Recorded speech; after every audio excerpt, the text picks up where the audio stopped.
how to download a backup using cPanel. Log into your cPanel account and you will be on this page. Go to Files section and click Backup Wizard. Below the Backup or Restore heading, click the Backup button. Now you have two options. You can create a full backup or partial backup, which we will create now. Let's create a backup of home directory only. Click the Home Directory button.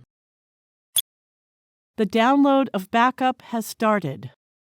Open the downloaded file. Now you can see the downloaded backup data on your system. From the Backup Wizard interface, you can download a backup of MySQL databases, email forwarders and filters, and a full backup. Thank you for watching.